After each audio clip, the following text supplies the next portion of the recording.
Welcome back to the final segment of the evening on Pivotal Change. Once again, I'm your host, Ryan Kahn. And so far, we've had a great evening talking about the right way to gamble, which is to bet on yourself. And then we brought in a person who did just that. He worked his way from the bottom up into the hotel industry, and he did an excellent job getting into ownership and then spanning into multiple properties. And we only heard a taste of all of what he is into. But AJ is a magnificent leader who networks, always keeps himself in the mindset of being mentored and, of course, mentoring the people underneath him. And he displays so many of those wonderful leadership qualities. And there's no doubt why he is successful. And you got some good advice from him about starting from the bottom up, mastering and knowing your industry, and then moving forward with what you've learned through hard work.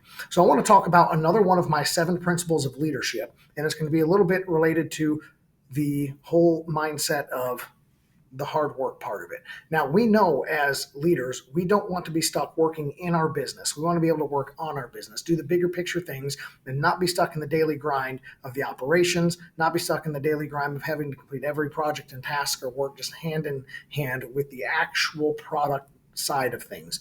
We need to be able to look up at the bigger picture.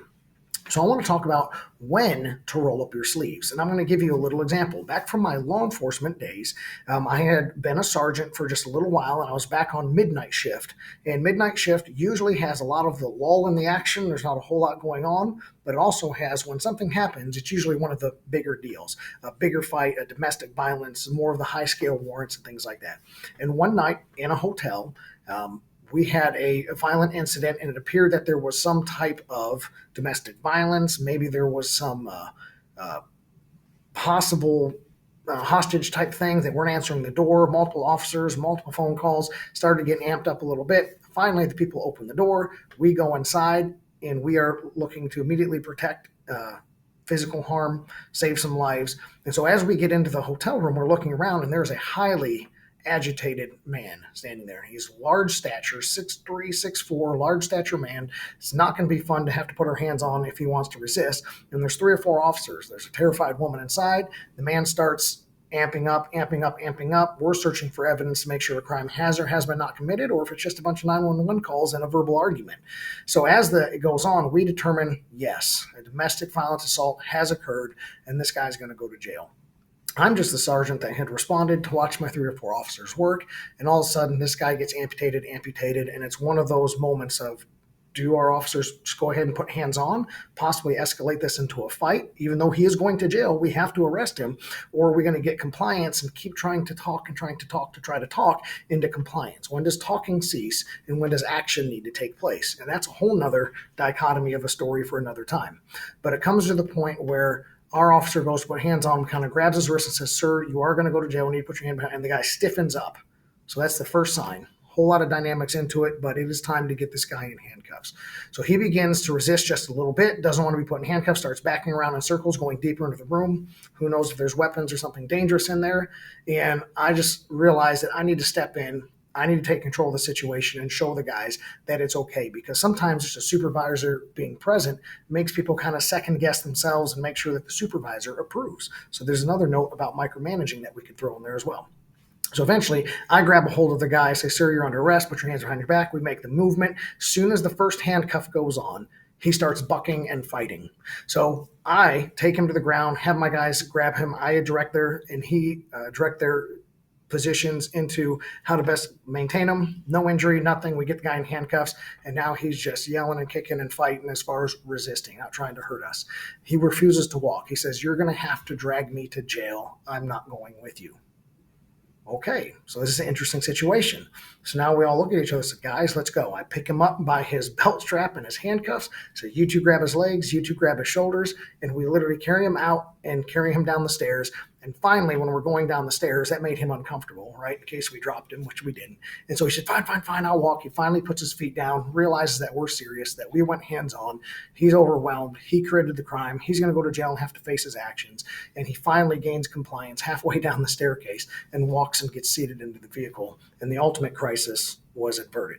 So the main thing is that had I not led the way and put my hands on the guy first and put my hands into there, rolled up my sleeves, a lot of sergeants, a lot of captains historically would just stand back and watch, because if there's a use of force report, some reporting that has to happen, they're the ones supposed to approve the report. If they're involved, it has to go to the next level, and now you have to bother up your chain of command, which is generally frowned upon. Everybody after the incident was like, wow, we were kind of in that weird, awkward spot. We didn't know exactly what to do. Thank you, Sergeant, for stepping in. And a couple of guys gave me thanks for it. And they realized when to cross the threshold appropriately and legally, and when to take control, and how to handle things when you have a literal suspect that wants to be dragged across the floor. Well, you can't just drag people across the floor. So there's a lot of learning in the minutia there. But the opportunity for me to demonstrate leadership by example, roll up my sleeves, and go get this guy under this circumstance paid dividends for both trust and loyalty and realization that this sergeant's willing to get in there and actually get in a fight along beside us if necessary. And I don't say this to toot my own horn. I say this that if you enjoy law enforcement stories, or if you enjoy leadership, that there is a whole host of things that occurred in that moment, and maybe you can draw out some of those other examples on your own.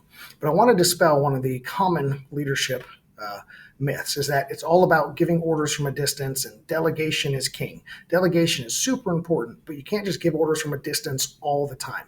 There has to be a relationship, there has to be trust, there has to be loyalty, and high-level leadership can't just be the, quote, ivory tower who barks down commands from on high.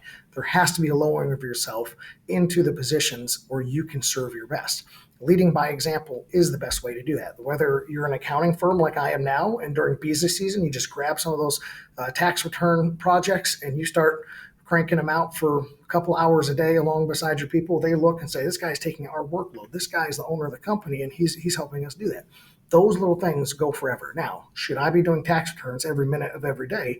No, I have to run the company for their benefit as well. But for me to roll up my sleeves and get into the trenches is absolutely paramount.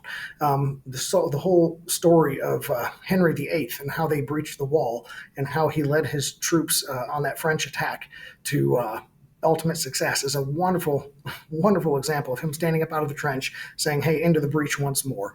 And they charge, and they eventually win the day. He was able to get his hands dirty, get to the front lines, and lead the charge. We need to do that a lot of times. And that is a powerful leadership example for us to go, that we are showing them and not just telling them, not just barking orders.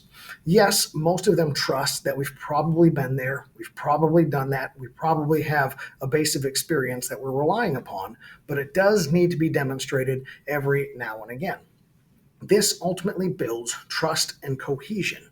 If you can build trust and cohesion by getting shoulder to shoulder with people, that's the best way to do it. The best way to build camaraderie is to have people share in suffering. Now, suffering doesn't have to be this intense suffering, but it can be the grind, the mundane, or the difficult, chaotic period, and we all get through it together. That's a huge way to build trust. So there's another way to do that as well, is that, as a SWAT team leader, I had to get down and I had to brief and plan and execute the missions, again, from a step back perspective, and let my teams get it. We came into a very complex scenario one time where we just needed extra bodies. Instead of me sitting on the corner of the property watching everything unfold, these people were going to be sitting there. We got some guys sitting there in a difficult spot for a prolonged period of time. That's not that safe.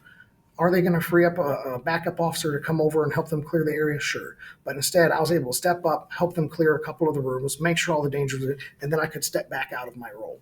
And just keeping them out of that pause, that dangerous scenario where you are sitting there lulling the action and pushing them through that let them know that, hey, Sarge is not going to just get here and watch us suffer, watch us clunk through things. He can create the smoothness and the efficiency of the operation that we need to have ultimate success. So guys, whether it's SWAT, whether it's patrol officer, whether it's an accounting firm, whether it's a hotel, and you need to come work the front desk for a couple of hours because somebody's sick or somebody didn't show up today, or there was a way that you need to fill in the gap, go work the front desk. Go do some tax returns. Go clear that extra room with your team. Do what it takes to roll up your sleeves from time to time. The impact on morale, not just trust and cohesion with how you function as a group, but the impact on morale is huge. It boosts morale because now you won the day, you won the mission, you won the project, or the chaotic season is over, and everyone is happy and relieved, and there's a W, there's a win that came along with everything. That is a huge boost to morale, and you make memories and you get emotional connections, and the feeling of the place just elevates. So the last thing I want you to start to understand is that understanding these challenges firsthand is very important. You have to be aware and you have to be regulating your people. You can't let them suck you in all the time and use you as the easy button where they push an easy button and you show up and quote unquote roll up your sleeves and get the job done. You have to teach them where to find the answers, teach them the skills to get the job done, sometimes demonstrate the skills and show them that yes, the boss still can do it. Guess what? I'm actually not the fastest person at doing tax returns, nor should I be. Can I do them? Yes. Will I do them efficiently and correctly? Yes. But I can probably do 3 in the time my tax preparers can do 4 or 5. So they're more efficient, but I'm an aide. And you have to understand that you're just there to relieve the pressure. You're just there to operate alongside them for a brief window to boost morale, to boost productivity, and get a balance back in place. So there's a big balance question here between leadership and execution of operations. If you feel yourself getting sucked into operations for too long that you can't concentrate on your 50,000 foot view, then you need to back off, redelegate. You've done your rolling up of the sleeves, and you need to reassess. You have to, it's okay to be busy. It's okay to sprint for a little while, but you need to keep that balance on the bigger picture. If you get sucked down into the mundane, it's very hard to get trapped there. And it's okay to give yourself time away from that and put the pressure back on your people. Remember, ultimately, pressure forges diamonds, but you got to have a whole host of the right minerals and compounds around it for that pressure to create diamonds. If pressure is there just for the sake of pressure, it usually causes fractures and things to crumble. We don't want that. We want the right type of pressure with the right ingredients to create diamonds. And you are allowed to put pressure on your people with the right ingredients. So the other thing that allows you to do this is staying connected with your team. You got to go down, you got to rub shoulders with them, rub elbows, so to speak. You got to ask them about their families, ask them about their weekends, and learn them. Work along beside them by rolling up your sleeves, and you'll have a lot more success in these endeavors. So I'm going to end the night right here, challenging you to go roll up the sleeves a little bit. Don't get trapped in operations, and just remember that on the show Pivotal Change, we're here to make you more successful. So I'm your host, Ryan Kahn, CS Business Consulting, and the TV show Pivotal Change. I want you to go out there in the world, and I want you to see the change, and I want you to be the change. And we'll catch you next time right here on Pivotal Change.